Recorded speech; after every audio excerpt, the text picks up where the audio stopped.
ठीक है, तो पिछले क्लास से हम लोग आगे कंटिन्यू करेंगे। पिछले क्लास में इम्पॉर्टेंट टॉपिक हम लोगों ने कवर किया था। तो हम लोगों ने देखा था कि जो मेथड है safety and prevention of accidents जो हमारा यूनिट है, उसमें बहुत सारी चीज़ों को हमने कवर किया था। ठीक है, और अल्टीमेटली हम लोग पिछले लेक्चर में आईई रूल्स में थे। इंडियन इलेक्ट्रिसिटी एक्ट जो है, इंडियन इलेक्ट्रिसिटी एक्ट के हिसाब से उसमें क्या क्या प्रोविजंस हैं, और ख़ासकर इसके पहले के कुछ क्लासेस में हमने देखा कि इंडियन इलेक्ट्रिसिटी एक्ट में, अब जाहिर है मैंने पहले भी आपको बताया था कि इंडियन इलेक्ट्रिसिटी एक्ट बहुत सारे एक्ट्स का एक कॉमन कलेक्शन है, बहुत सारे रूल्स का, बहुत सारे लॉज का, बहुत सारी चीज़ें इसमें आती हैं from the generation of electricity से यूटिलाइजेशन ऑफ इलेक्ट्रिसिटी तक।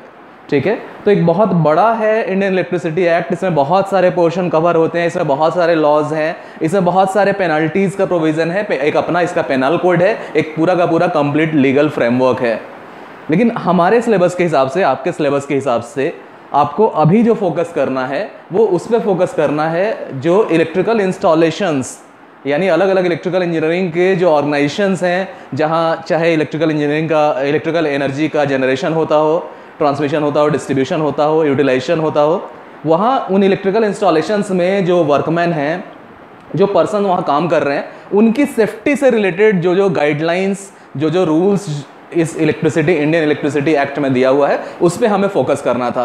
उसमें बहुत सारी चीज़ों को हमने देखा था। उसमें हमने देखा था कि परमिट इशूइंग अथॉरिटी का क्या रोल होता है, किन किन बातों को ध्यान रखना चाहिए किसी परमिट को इशू करने से पहले। वहाँ हमने देखा था जो काम करने वाली, एक्चुअल वर्क करने वाली टीम है, उसके इंचार्ज का क्या रोल होता है, वो क्या क्या करता है। ठीक है, क्या क्या चीज़ें उसे ध्यान में रखनी चाहिए, कौन कौन सा प्रिकॉशंस लेना चाहिए, क्या क्या एक्सपेक्टेड है उससे। तो ये सारी चीज़ों को हमने कवर किया था। फिर अल्टीमेटली उसके आगे हम लोग बढ़े तो हम लोगों ने देखा कि सीवियरिटी ऑफ शॉक किन किन चीज़ों पर डिपेंड करता है। पिछले क्लास में हम लोगों ने देखा कि सीवियरिटी ऑफ शॉक, यानी जाहिर है हम लोग इसके पहले देख चुके हैं कि इलेक्ट्रिकल हैजार्ड क्या है, इलेक्ट्रिकल एक्सीडेंट्स क्या है, इलेक्ट्रिकल एक्सीडेंट्स के कारण क्या हैं। ठीक है, हमने देखा कि इलेक्ट्रिकल एक्सीडेंट्स में बहुत सारी चीज़ें होती हैं। ठीक है, इलेक्ट्रिकल एक्सीडेंट में किसी को इलेक्ट्रिकल शॉक लग सकता है, किसी को बर्निंग हो सकती है, किसी को थर्मल इंजरी हो सकती है, कोई काम कर रहा है हाइट पे, वहाँ शॉक लगने की वजह से गिर सकता है। बहुत टाइप के, बहुत वैरायटी के एक्सीडेंट्स हो सकते हैं। ठीक है, उसमें हम लोगों ने देखा मेनली इलेक्ट्रिकल शॉक पे जब हमने फोकस किया तो हमने देखा कि इलेक्ट्रिकल शॉक की वजह से जो इंजरी हुई किसी पर्सन को, ठीक है, इलेक्ट्रिकल शॉक की वजह से एक्सीडेंट हुआ और किसी पर्सन को कोई इंजरी हुई, तो वो इंजरी में भी डिपेंड करता है सिचुएशन पे कि वो शॉक उसके लिए सीवियर है या नहीं, जिस पर्सन को इलेक्ट्रिकल शॉक लगा है। तो हमने देखा कि सीवियरिटी ऑफ शॉक किन किन फैक्टर्स पे डिपेंड करेगा, हमने उसको भी कवर अप किया। बहुत सारे सिचुएशंस हमने देखे, हमने देखा कि कैसे कैसे सीवियरिटी ऑफ शॉक वोल्टेज पे भी डिपेंड करता है, करंट पे भी डिपेंड करता है, बॉडी के रेजिस्टेंस पे भी डिपेंड करता है, बॉडी के कंडीशंस पे भी डिपेंड करता है कि बॉडी वेट है, स्किन वेट है या स्किन ड्राई है। ये सारी चीज़ों को हमने फोकस किया और अल्टीमेटली फोकस करके हम लोग उस पोजिशन पे आए जहाँ अगर किसी को इलेक्ट्रिकल शॉक लगता है तो इलेक्ट्रिकल शॉक लगने के बाद उस पर्सन को रेस्क्यू कैसे किया जा सके, उसको बचाया कैसे जा सके, ये ज़्यादा इंपॉर्टेंट है। क्योंकि कई बार होता है इलेक्ट्रिकल शॉक लगने की वजह से टेम्पररी वो पर्सन जिसको इलेक्ट्रिकल शॉक लगा है वो अनकॉन्शियस हो चुका है, वो गिर चुका है, उसकी ब्रीदिंग भी कभी कभी स्टॉप हो जाती है, कभी कभी हार्ट बीट भी स्टॉप हो जाता है। अगर लोगों को जानकारी नहीं होगी, अगर लोगों में अवेयरनेस नहीं है, अगर लोगों को, वहाँ काम करने वाले लोगों को प्रॉपरली ट्रेन नहीं किया गया है, तो शायद नॉर्मल पीपल क्या सोचेंगे। अगर किसी को एक्सीडेंट हुआ है, उसकी सांसें रुक गई है, वो अनकॉन्शियस है, उसके हार्ट ने भी बीट करना बंद कर दिया है, तो कोई भी नॉर्मल पीपल पहली नज़र में देखेगा तो कहेगा ये मर चुका है। लेकिन मैंने आपको पहले ही बताया है कि ये मेडिकल का एक स्पेशल कंडीशन है जहां हम उस पर्सन को ना मरा हुआ कह सकते हैं ना अलाइव कह सकते हैं, क्योंकि वो सिचुएशन में भी आर्टिफिशियल रेस्पिरेशन दे के, फर्स्ट एड ट्रीटमेंट दे के, हमारे रिग्रेस वर्क से हो सकता है उसको रिवाइव किया जा सके। और रिवाइव का मतलब ही होता है पुनर्जीवित करना, यानी उसको हम जीवित भी नहीं मान रहे हैं और उसको एक तरह से मरा हुआ ही मान के चल रहे हैं और हम लोग कहेंगे कि उसको हमने पुनर्जीवित कर दिया आर्टिफिशियल रेस्पिरेशन से, और ये होता है। ठीक है, अगर प्रॉपरली ट्रेंड पर्सन सही तरीके से आर्टिफिशियल रेस्पिरेशन प्रोवाइड करे, आगे चल के आपको बताएंगे रिससिटेशन एक प्रोसेस होता है, रिससिटेशन प्रोवाइड करे तो उस पर्सन को रिवाइव किया जा सकता है, उसकी सांसें लौट आ जाती हैं और उसका हार्ट फिर से धड़कना शुरू हो जाता है और वो पर्सन को बचाया जा सकता है। तो इसलिए प्रॉपर ट्रेनिंग बहुत ज़रूरी है, प्रॉपर अवेयरनेस बहुत ज़रूरी है और प्रॉपरली सबको सही स्किल देना, वहाँ काम करने वाले सभी लोगों को, ये बहुत ज़रूरी है। क्योंकि जनरल पब्लिक उस शॉक लगे पर्सन को देखेगा तो वो समझेगा कि हाँ इसकी डेथ हो चुकी है। लेकिन हम लोग जानते हैं, अगर हम लोग प्रॉपर्ली ट्रेंड हैं, हमने इन सिचुएशंस को पहले एनालाइज किया है, अगर हमारा एक्सपीरियंस रहा है इन सिचुएशंस को इनकाउंटर करने का, तो हम लोग क्लियरली कह सकते हैं कि नहीं, ही इज़ नॉट डेड। हम लोग कोशिश करेंगे, ही इज़ नॉट डेड, हम लोग कोशिश करेंगे और शायद हम लोग अपनी कोशिशों से फर्स्ट एड ट्रीटमेंट सही समय से मिलने से, आर्टिफिशियल रेस्पिरेशन सही समय मिलने से, समय पे मिलने से हम लोग उसको रिवाइव कर सकें। तो ये बहुत इंपॉर्टेंट है कि किसी पर्सन को हम लोग कैसे रेस्क्यू करेंगे जिसको कोई सीवियर इलेक्ट्रिकल शॉक लगा है। ठीक है, बहुत सारे पॉइंट्स को हमने इसमें डिस्कस किया था। फर्दर उससे आगे हम लोग बढ़ेंगे। हम लोग ये भी देख चुके थे कि आर्टिफिशियल रेस्पिरेशन अगर हमें देना है तो हमें वायलेंट ऑपरेशंस को अवॉइड करना है, क्योंकि होता क्या है कि इमोशंस में घिरे हुए लोग, ठीक है, सेंटिमेंट्स, अब होता है कि साथ में काम करने वाले लोग हैं, जो लोग कई सालों से, कई वर्षों से, कई दशकों से एक साथ काम कर रहे हैं, जाहिर है उनमें इमोशनल अटैचमेंट रहता है। किसी पर्सन को अगर इलेक्ट्रिकल शॉक लगा जो हमारा बहुत करीबी है और वो अगर गिरा हुआ है ज़मीन पर, अनकॉन्शियस हो चुका है, उसकी ब्रीदिंग भी स्टॉप हो चुकी है, उसका हार्ट भी बीट नहीं कर रहा है, उसकी हार्ट बीट भी स्टॉप हो चुकी है, तो जाहिर है इमोशनल होके लोग वायलेंट ऑपरेशंस करने लगते हैं। लोग कोशिश करने लगते हैं कि हाँ जल्दी जल्दी आर्टिफिशियल रेस्पिरेशन दें, लेकिन हर जगह संयम की ज़रूरत होती है और प्रॉपर वे में जितना एफोर्ट चाहिए एक्यूरेटली उतना ही एफोर्ट देने की ज़रूरत होती है। अगर हमें चेस्ट को प्रेस करना है, अगर हमें बैक को प्रेस करना है सो दैट कि हम इंश्योर कर सकें कि रेस्पिरेशन उसकी रिकंटिन्यू हो सके, तो वहाँ प्रेस करने का भी एक लिमिट है, how much force we have to apply, वो भी देखना होता है। ऐसा नहीं कि इतना ज़्यादा फोर्स हम अप्लाई कर दें कि उस पर्सन की पसलियाँ टूट जाए, उसके रिब्स टूट जाए या इंटरनल ऑर्गन्स को डैमेज पहुँच जाए, या जो ब्लॉकेज हम दूर करने की कोशिश कर रहे थे, जो ऑइसोफेगस में सांस की नली से होते हुए जो ब्लॉकेज था, डायफ्राम के ब्लॉक होने के कारण लंग्स में एयर नहीं पहुंच रहा था, वो ब्लॉकेज और बढ़ जाए हमारे गलत जगह प्रेशर अप्लाई करने से या गलत अमाउंट में प्रेशर अप्लाई करने से। तो हमेशा ध्यान में रखना है, ये हम लोग पिछले क्लास में डिस्कस कर चुके हैं कि वायलेंट ऑपरेशंस को अवॉइड करना है आर्टिफिशियल रेस्पिरेशन देने समय। ठीक है, ऐसा नहीं करना है कि injury to the internal organs हो जाए। Injury to the internal organs may result from excessive and sudden pressure, अचानक से बहुत ज़्यादा प्रेशर देने से इंटरनल ऑर्गन्स को इंजरी ना हो जाए, इन चीज़ों को हमें ध्यान में रखना है। ठीक है, आगे हम लोग फर्दर कंटिन्यू करते हैं। ठीक है, अब पिछले क्लास में एक चीज़ और हमने डिस्कस किया था। ठीक है, हमने डिस्कस किया था कि in case of severe shock respiration is seldom established under an hour, while 3 to 4 hours or more might be found necessary to restore normal breathing। ठीक है, कभी कभी ऐसा क्या होता है, कभी कभी होता है कि सीवियर शॉक किसी को लगा, हार्ट तो बीट कर रहा है लेकिन रेस्पिरेशन स्टॉप हो चुका है, यानी लंग्स ने काम करना बंद कर दिया, वो व्यक्ति सांसें नहीं ले रहा है। तो होता क्या है कि कभी कभी, और ज़्यादातर केस में बल्कि ये कहा जाए तो शायद ही ऐसा होता है कि 1 घंटे के अंदर नॉर्मल ब्रीदिंग उस पर्सन ने स्टार्ट कर दिया हो। कभी कभी 1 घंटा से ज़्यादा, कभी कभी 3-4 घंटे भी लग जाते हैं नॉर्मल ब्रीदिंग को रीस्टैब्लिश करने में।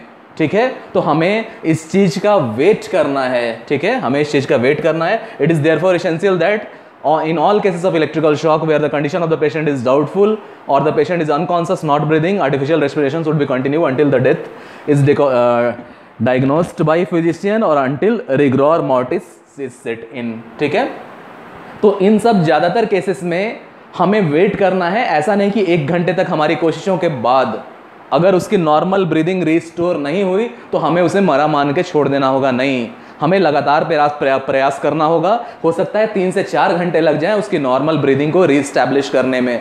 तो शिफ्ट वाइज, जैसे पहले 2 पर्सन इन्वॉल्व हैं आर्टिफिशियल रेस्पिरेशन देने में, कुछ देर बाद जब वो थक गए अगले 2 पर्सन आएंगे आर्टिफिशियल रेस्पिरेशन देने के लिए, और इस तरह कभी कभी 3 से 4 घंटे या उससे ज़्यादा भी लग सकते हैं। लेकिन हमें मान के चलना होगा, उस पर्सन को हमें डेड नहीं मानना होगा, हमें कोशिशों को जारी रखना होगा। या वहाँ वर्क करने वाले जितने लोग हैं जिन्हें प्रॉपर ट्रेनिंग दी गई है उस इलेक्ट्रिकल इंस्टॉलेशन में, उन सबको कोशिश करनी होगी। कब तक कोशिश करनी होगी?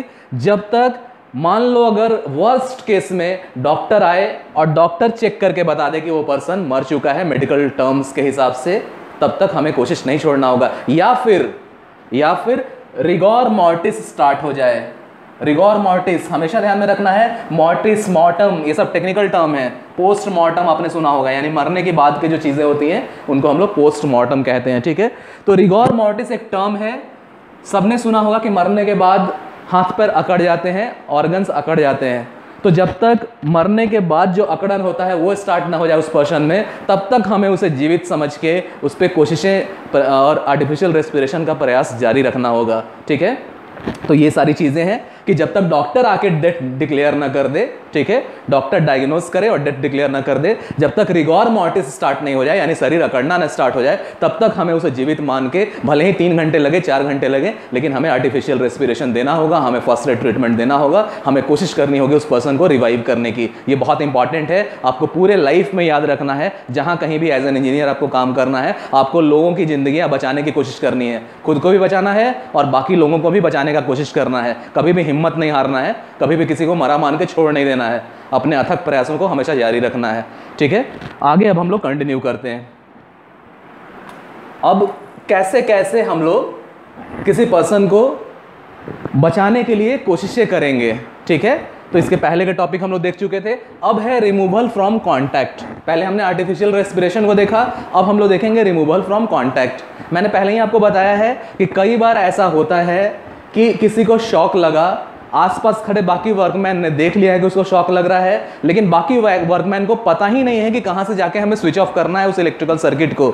जो सर्किट एनर्जाइज है उसको डी एनर्जाइज कैसे करेंगे, मेंस का कनेक्शन कैसे हम कट ऑफ करेंगे, ठीक है। तो उस केस में कॉन्टैक्ट से रिमूवल करने की ज़रूरत पड़ती है, और भी किसी केस में कॉन्टैक्ट से रिमूवल करने की कोशिश ज़रूरत पड़ती है, वो हम लोग देखेंगे, ठीक है।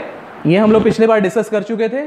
यहाँ हम लोग देख चुके थे कि कैसे हम लोग किसी पर्सन को उसके कोट से, उसके शर्ट से खींचने की कोशिश करेंगे और कॉन्टैक्ट से रिमूव करने की कोशिश करेंगे।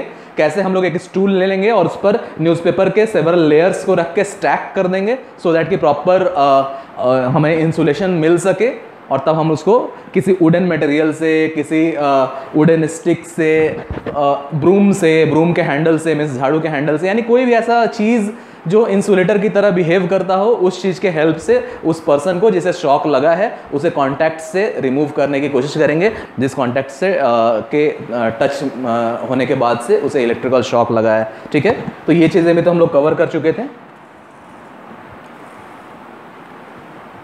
प्रीलिमिनरी स्टेप्स हमने देखा था, ठीक है।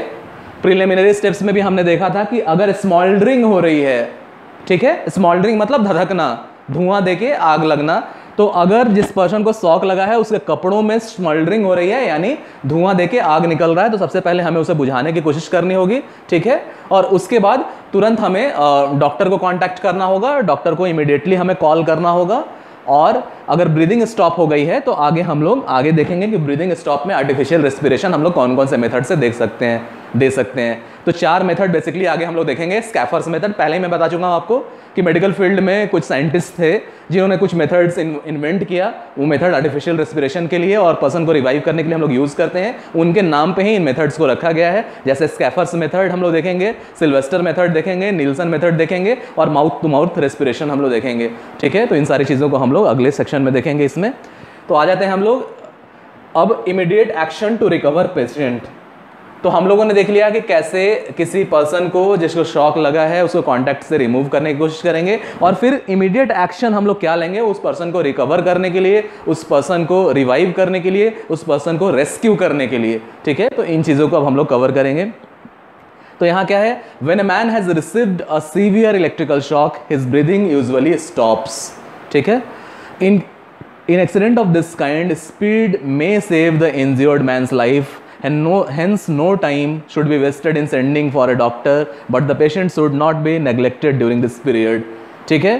तो ये इंपॉर्टेंट है, किसी पर्सन को अगर सीवियर इलेक्ट्रिक शॉक लगता है, किसी पर्सन को अगर सीवियर इलेक्ट्रिक शॉक लगता है तो ज़्यादातर केस में यूजुअली क्या होता है, उसकी सांसें रुक जाती है। क्यों रुक जाती है, मैंने इसका रीज़न बताया आपको। एनीवन? यस, लंग्स के मसल्स कॉन्ट्रैक्ट हो जाते हैं जब सीवियर इलेक्ट्रिकल शॉक लगता है। हम लोगों ने देखा है बहुत सारा केस कि कब शॉक जो है परसेप्टेबल है, टॉलरेबल है, कब शॉक पेनफुल हो जाता है, कब वेंट्रिकुलर फिब्रिलेशन हो जाता है, वेंट्रिकुलर फिब्रिलेशन से फर्दर कार्डियक अरेस्ट हो जाता है, ठीक है, कार्डियक अरेस्ट हो जाता है फर्दर। कौन से केसेस में मस्कुलर कॉन्ट्रैक्ट एडजेसेंट ऑर्गन्स का मस्कुलर जो एक्शन है, मसल्स पैरालाइज हो जाता है, ठीक है। हमने ये भी देखा है कि मसल्स कॉन्ट्रैक्ट कब होगा, मसल्स कॉन्ट्रैक्ट में भी करंट का रेंज अगर बढ़ेगा तो चेस्ट के मसल्स, लंग्स के मसल्स इतने ज़्यादा कॉन्ट्रैक्ट हो जाएंगे कि हार्ट को वो दबा देंगे, हार्ट को। उससे क्या होगा, आपका तुरंत इंस्टेंट डेथ हो जाएगा उस पर्सन का जो इसको इलेक्ट्रिकल शॉक लगा हो। तो बहुत सारा कंडीशन है। तो हम लोगों ने देखा है कि सीवियर इलेक्ट्रिकल शॉक में जनरली क्या होता है, मसल्स कॉन्ट्रैक्ट होने लगते हैं, और मसल्स कॉन्ट्रैक्ट होने से जो लंग्स का जो प्रॉपर एक्शन है, एक्सपेंड होना और कॉन्ट्रैक्ट होना, सो दैट कि ब्रीदिंग हो सके, हम लोग ऑक्सीजन को इनहेल कर सकें और CO2 को रिलीज कर सके, ये ब्रीदिंग का प्रोसेस बंद हो जाता है। ठीक है, तो ज़्यादातर केस में यूजुअली ऐसा देखा जाता है कि उस पर्सन की ब्रीदिंग स्टॉप हो गई है। ठीक है, तो अगर किसी पर्सन को सीवियर इलेक्ट्रिक शॉक लगा है तो ज़्यादातर केस में यूजुअली हम लोग देखते हैं कि उसकी सांसें रुक गई हैं, ब्रीदिंग स्टॉप हो चुका है। ठीक है, तो इस तरह के एक्सीडेंट में सबसे इंपॉर्टेंट है स्पीड, हमारे काम करने का स्पीड, यानी वहाँ जो लोग हैं उनके काम करने का जो स्पीड है वो सबसे इंपॉर्टेंट है। जितना जल्दी वो लोग फर्स्ट एड देना शुरू करेंगे, जितना जल्दी वो लोग आर्टिफिशियल रेस्पिरेशन स्टार्ट करेंगे, जितना जल्दी वो लोग डॉक्टर को कॉल करेंगे, उतना ही ज़्यादा पेशेंट के हित में होगा। जो पर्सन जिसको शॉक लगा है उसको बचाने की संभावना उतनी ही ज़्यादा बढ़ जाएगी, उसको रेस्क्यू करने की संभावना उतनी ही ज़्यादा बढ़ जाएगी। तो सबसे इंपॉर्टेंट है ये स्पीड, हमें टाइम बचाना है। स्पीड में save the injured persons life, ये बहुत इंपॉर्टेंट है। इसको हमेशा के लिए, जिंदगी भर के लिए दिमाग में बैठा लेना है कि उस समय आपके रिएक्ट करने का स्पीड, उस समय आपके एक्ट करने का स्पीड, ये बहुत मायने रखता है। उस समय जो टीम के लोग हैं उनको जितना जल्दी हो सके उस पर्सन को सपोर्ट प्रोवाइड करना होगा, आर्टिफिशियल रेस्पिरेशन प्रोवाइड करना होगा, और जो भी मेडिकल फैसिलिटीज़ अवेलेबल हैं, अगर डॉक्टर अवेलेबल है तो तुरंत डॉक्टर को कॉल करके उस पर्सन को रिवाइव करने की कोशिश करना होगा, और कोशिशें स्टार्ट कर देनी होंगी जितना जल्दी हो सके। ठीक है, स्पीड आपका अगर आपका ज़्यादा है एक्ट करने का और रिएक्ट करने का, तो उस पर्सन के लाइफ को सेव किया जा सकता है। ठीक है, hence no time should be wasted in sending for a doctor. ठीक है, तो जरा भी समय नहीं बर्बाद करना चाहिए डॉक्टर को कॉल करने में, तुरंत डॉक्टर को कॉल कर देना चाहिए। कभी कभी क्या होता है कि किसी इलेक्ट्रिकल इंस्टॉलेशन में, जैसे थर्मल पावर स्टेशन वगैरह है, वहाँ डॉक्टर की पोस्टिंग होती है, वहाँ बाकायदा एक हॉस्पिटल होता है, छोटा सा डिस्पेंसरी होती है, डॉक्टर्स का क्लिनिक भी होता है।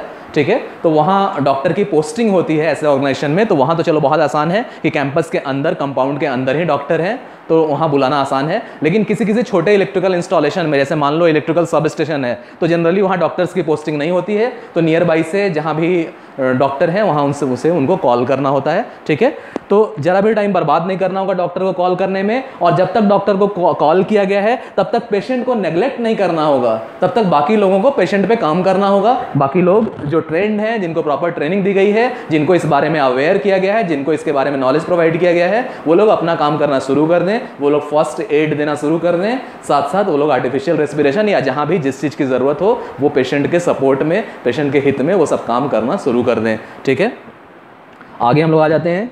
अब क्या है अगले पॉइंट में? ठीक है, the patient should not be placed in such A position which may bring pressure on the Burns he may have sustained. ठीक है, अब पेशेंट को है ना, अगर मान लो उसका एक्सीडेंट, इलेक्ट्रिकल शॉक इतना सीवियर है कि बर्निंग्स भी हो गई है उसके बॉडी ऑर्गन्स में, तो जाहिर है उसको इस तरह से नहीं लिटाना है, उसको इस तरह से नहीं सुलाना है कि जो बर्न्स हैं उनके ऊपर ही प्रेशर पड़ जाए।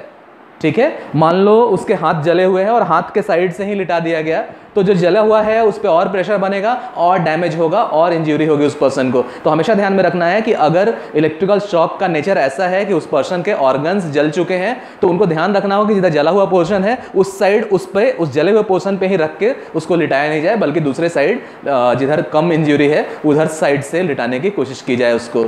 ठीक है, अगर मान लो पीठ में बर्निंग हुई है तो पेट के साइड से उसको लिटाना होगा, इस तरह करके अवॉइड करना होगा, बर्न्स वाले पोर्शन पे एक्सेसिव प्रेशर अप्लाई करने से बचना होगा। ठीक है, he should not be exposed to cold stimulants, should not be administered unless recommended by a doctor.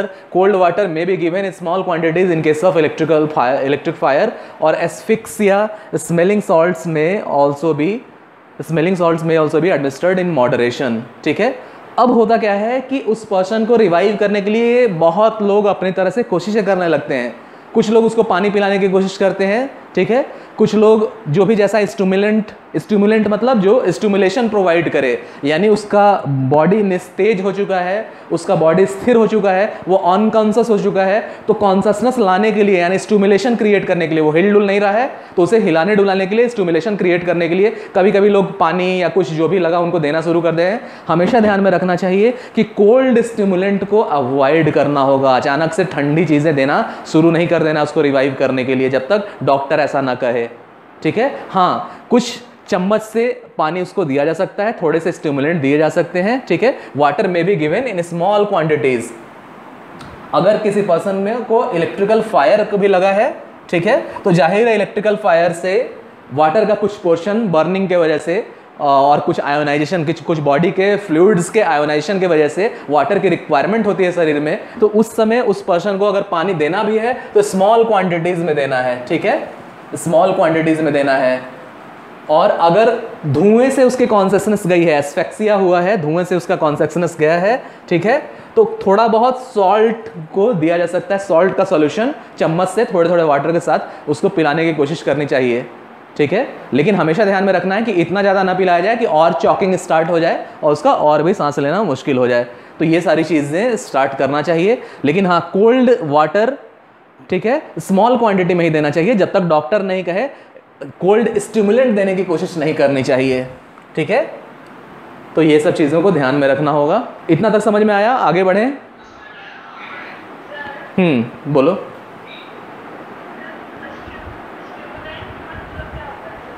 Stimulant, देखो स्टिमुलेंट बहुत सारी चीज़ों का कॉम्बिनेशन है।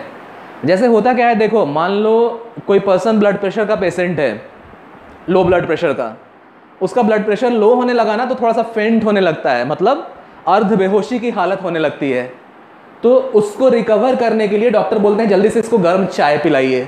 वहाँ चाय स्टिमुलेंट की तरह एक्ट कर रहा है, यानी इस बॉडी में certain bit of energy, certain bit of calories देके, सर्टेन बिट ऑफ हीट देके जो बॉडी उसका स्थिर पड़ता जा रहा है, हिलना डुलना बंद होता जा रहा है, उसको वापस एक्टिव करने के लिए, वापस स्टिमुलेट करने के लिए, ठीक है, वापस उसका हिलना डुलना नॉर्मल स्टार्ट हो जाए, उन चीज़ों को देने के लिए जो हम लोग यूज़ करते हैं उनको स्टिमुलेंट बोलते हैं। स्टिमुलेंट में बहुत सारी चीज़ें आती हैं, जैसे आगे हम लोग देखेंगे चाय वगैरह को भी एज एन स्टिमुलेंट यूज़ किया जाता है, अदरक के पानी को स्टिमुलेंट में यूज़ किया जाता है, नमक चीनी पानी को स्टिमुलेंट में यूज़ किया जाता है। मतलब ऐसी चीज़ें जो बॉडी में थोड़ी सी कैलोरीज दे सकें, बॉडी को थोड़ा सा हीट दे सकें, या जहाँ अगर ठंडक की ज़रूरत हो तो ठंडक दे सके बॉडी को, बॉडी की रिक्वायरमेंट के हिसाब से बॉडी के कंडीशन को इम्प्रूव करने के लिए, अनकॉन्शसनेस से कॉन्शसनेस की तरफ लाने के लिए जो कुछ भी चीज़ें हम लोग यूज़ करते हैं थ्रू माउथ, ओरल पिलाने की, मतलब जो इंटरनल डाइजेस्टिव सिस्टम है वहां देने के लिए, या कभी कभी चेहरे पर छिड़कने के लिए, जैसे कोई बेहोश होता है तो लोग मुंह पे पानी छिड़कने की कोशिश करते हैं। ये इन सब चीज़ों के कॉम्बिनेशन को हम लोग स्टिमुलेंट की कैटेगरी में रखते हैं। Got that? जिससे स्टिमुलेशन हम लोग स्टैब्लिश कर सकें। स्टिमुलेशन मतलब हरकत, स्मॉल मूवमेंट्स, ठीक है, तो स्टैब्लिश कर सके। इन चीज़ों को हम लोग स्टिमुलेंट, आगे देखेंगे हम लोग चाय वगैरह को भी स्टिमुलेंट की तरह हम लोग यूज़ करते हैं। जब डॉक्टर एडवाइस करे तो जहाँ ज़रूरत हो वहाँ वैसे चीज़ों को देना होता है, ठीक है, ठीक है। अब सी नंबर पॉइंट में हम लोग आ जाते हैं। आगे क्या करना होगा उस पर्सन को रिवाइव करने के लिए, रेस्क्यू करने के लिए?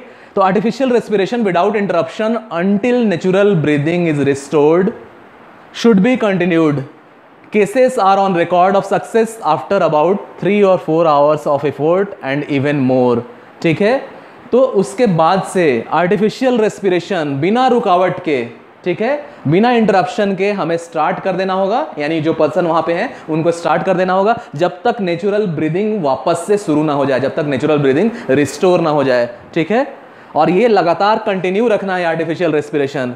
कुछ केसेस ऐसे हैं जो रिकॉर्ड में है जहां देखा गया है कि 3 से 4 घंटे की मेहनत के बाद उस पर्सन को बचा लिया गया, उसकी नेचुरल ब्रीदिंग, नॉर्मल ब्रीदिंग वापस रिस्टोर हो गई, फिर से स्टार्ट हो गई, ठीक है। तो ऐसे केसेस भी हमारे इलेक्ट्रिकल इंजीनियरिंग के फील्ड में रिकॉर्ड में है जहां 3 से 4 घंटे की कोशिश के बाद उस पर्सन को बचा लिया गया, ठीक है। तो लगातार उस पर्सन को आर्टिफिशियल रेस्पिरेशन दिया जाना होगा, उसको मरा हुआ मान के छोड़ नहीं देना होगा, कोशिशें जारी रखनी होंगी। और तुरंत ऊब नहीं जाना है कि 1 घंटे हो गए, हमने कोशिशें की, अब इसको होश नहीं आ रहा है, इसका ब्रीदिंग नहीं स्टार्ट हो रही है, चलो ये मर गया। नहीं, ऐसा नहीं करना है।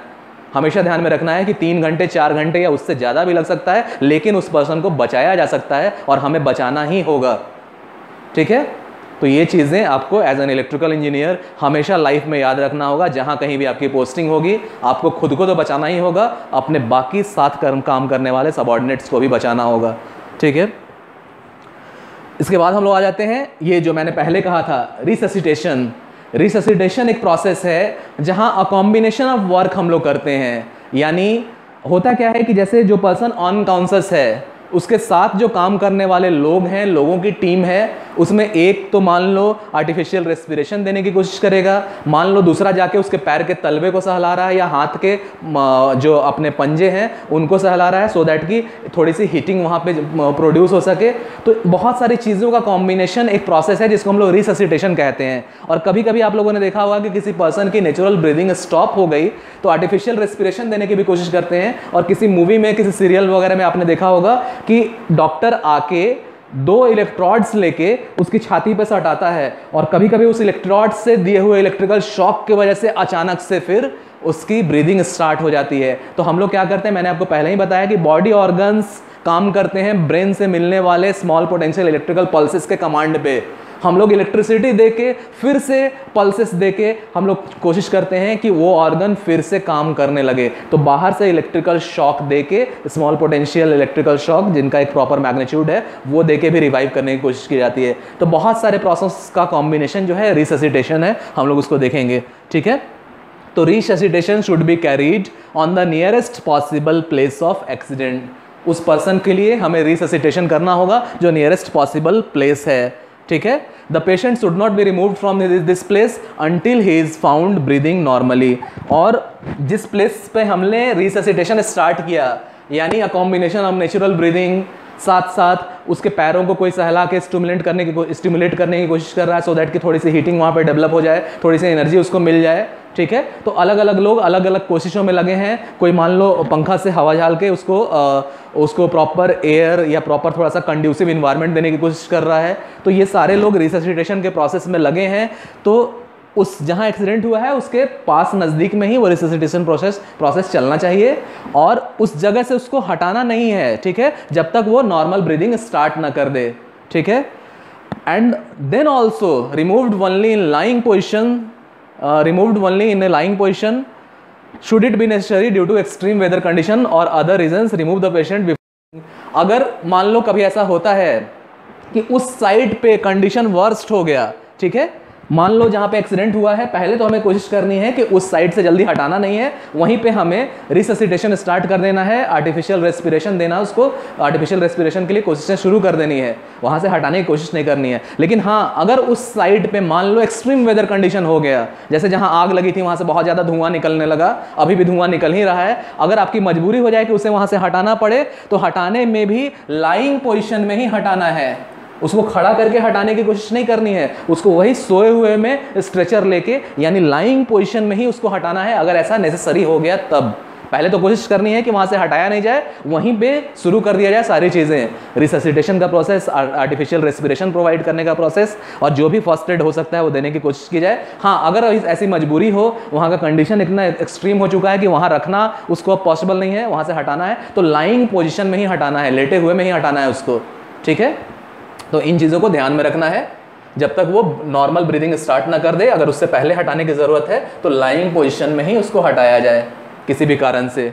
ठीक है, दूसरा क्या है, अब अगर लाइंग पोजीशन में हटाया भी जाएगा तो कोशिश करना है कि he should be kept in a prone position. अब देखो, प्रोन पोजीशन बहुत कॉमन वर्ड है, इधर आप लोगों ने सुना होगा प्रोन पोजीशन, इधर आप लोगों ने ज़रूर सुना होगा टीवी पे या न्यूज़पेपर्स में।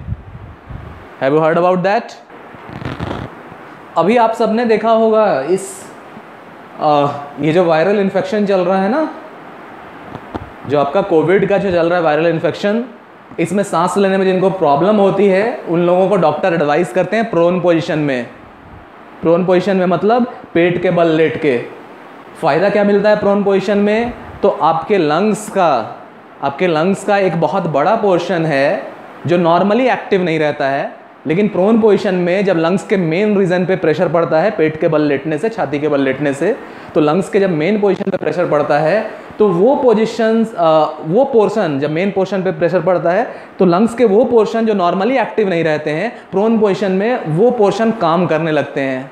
ठीक है, जैसे लंग्स का जो नॉर्मल लंग्स का जो एरिया है, आपके नॉर्मल लंग्स जो हैं, तो इसमें बहुत सारे लोअर टिश्यूज, लोअर मसल्स ऐसे रहते हैं जो नॉर्मली एक्टिव नहीं रहते हैं। लेकिन प्रोन पोजीशन में जब छाती के बल पेशेंट को लिटाया जाता है, पेट के बल, तो मेन पोर्शन जो लंग का है उस पर जब प्रेशर पड़ने लगता है तो ये जो एक्टिव रीजन नहीं था पहले, जो इनएक्टिव था, वो इनएक्टिव रीजन एक्ट करने लगता है, वर्क करने लगता है, और यहाँ से ब्रीदिंग प्रोसेस स्टार्ट हो जाती है। यानी जो रीजन नॉर्मल कंडीशन में काम नहीं करता था लंग्स का, ठीक है, वो रीजन मेन रीजन में प्रेशर पड़ने की वजह से वो इनएक्टिव रीजन काम करने लगता है और फायदा मिल जाता है पेशेंट को, उसके इनहेल करने की कैपेसिटी इंक्रीज कर जाती है और कहीं ना कहीं उसे बेनिफिट मिलने लगता है, उसका रेस्पिरेशन इजी हो जाता है। तो कोशिश करना होगा प्रोन पोजीशन में पेशेंट को रखने का and placed on the hard surface. जाहिर है हार्ड सरफेस पे उसे लिटा दिया जाए, पेट के बल, छाती के बल, और प्रोन पोजीशन में उसको लिटा दिया जाए, ठीक है, फ्लोर पे, और for a convince resuscitation being carried out during the time that he is being moved, ठीक है। तो अगर उसको, हमने क्या चर्चा की थी कि पहले तो कोशिश करना होगा कि उस पर्सन को वहाँ से मूव नहीं किया जाए, उसको वहीं पे जो रिससिटेशन प्रोसेस है वो स्टार्ट कर दिया जाए, आर्टिफिशियल रेस्पिरेशन देना स्टार्ट कर दिया जाए। लेकिन इन केस अगर सिचुएशन ऐसा खराब हो गया, वर्स्ट कंडीशन हो गया, अगर एक्सट्रीम वेदर कंडीशन हो गया, हमारी मजबूरी हो गई कि उस पर्सन को वहां से हटाना है, तो कैसे हटाएंगे? लाइंग पोजीशन में ही,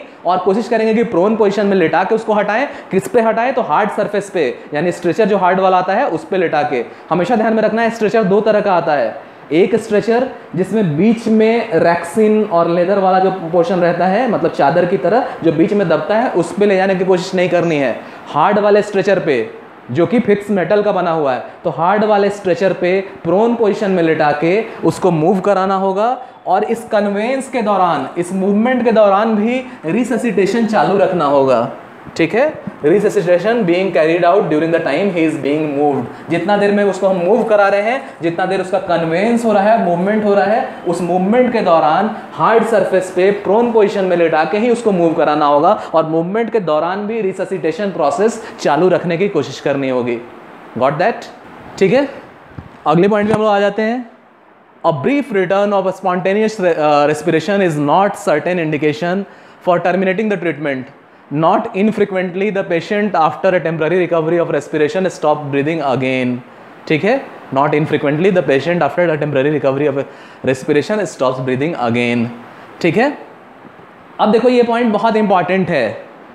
वो पर्सन जिसकी ब्रीदिंग स्टॉप हो गई थी, लोगों ने उसको रिससिटेशन प्रोसेस स्टार्ट कर दिया, लोगों ने उसको आर्टिफिशियल रेस्पिरेशन प्रोवाइड करना स्टार्ट कर दिया, अचानक से उसकी ब्रीदिंग स्टार्ट हो गई, ठीक है, स्पॉन्टेनियस रेस्पिरेशन उसका स्टार्ट हो गया। अब पता चला कि लोग खुश होकर सेलिब्रेट करने लगे कि चलो इसको हमने पुनर्जीवित कर दिया, रिवाइव कर दिया। होता है ना कि आपका करीबी जो आपके साथ काम करता हो आपके ऑर्गेनाइजेशन में, उसको इलेक्ट्रिकल शॉक लग गया, वो अनकॉन्शियस हो गया, वो गिरा हुआ है, उसकी सांसें रुक गई हैं, हमने कोशिश की उसे बचाने की, हमारे कोशिशों से, आर्टिफिशियल रेस्पिरेशन देने से अचानक से उसकी ब्रीदिंग फिर से स्टार्ट हो गई। सबके लिए खुशी का मौका आया, लोग चले सेलिब्रेट करने, पता चला फिर से ब्रीदिंग उसकी स्टॉप हो गई। इसलिए हमेशा ध्यान देना है, ये पॉइंट बहुत इंपॉर्टेंट है कि अचानक से स्पॉन्टेनियस रेस्पिरेशन स्टार्ट हो गया तो ये ऐसा आपको इंडिकेशन नहीं मिल रहा है कि आप वहाँ ट्रीटमेंट बंद कर दीजिए। मतलब इसको ये नहीं मान लेना है अचानक से उसकी ब्रीदिंग फिर से स्टार्ट हो गई तो आपको खुश होके वहाँ अपना प्रोसेस टर्मिनेट नहीं कर देना है, रुक नहीं जाना है जो हम आर्टिफिशियल रेस्पिरेशन दे रहे थे। क्योंकि ज़्यादातर केस में ऐसा देखा गया है कि पेशेंट को टेम्पररी रिकवरी मिलती है लेकिन थोड़ी देर बाद फिर से वो सांस लेना बंद कर देता है, ठीक है। तो ये नहीं समझना है कि अचानक से उसकी ब्रीदिंग फिर से स्टार्ट हो गई तो वो रिकवर कर गया। कई बार ऐसा देखा गया है कि थोड़ी देर के लिए सांसें आई लेकिन ये फेज टेम्पररी होता है, फिर से उसकी सांसें रुक गई। इसलिए प्रोसेस कंटिन्यू करना चाहिए। The patient should be watched and if normal breathing stops, artificial respiration should be resumed at once. ठीक है, तो उस पर्सन को वॉच करना होगा और अगर नॉर्मल ब्रीदिंग फिर से उसकी रुकती है तो फिर से आर्टिफिशियल रेस्पिरेशन को रेज्यूम कर देना होगा। क्योंकि इनफ्रिक्वेंटली और ज़्यादातर केस में ऐसा देखा गया है कि पेशेंट का जो रिवाइवल और जो अचानक से सांसें आने लगी वो टेम्पररी फेज के लिए होता है, फिर से सांसें रुक सकती है तो फिर से आर्टिफिशियल रेस्पिरेशन रेज्यूम कर देना होगा। Got that?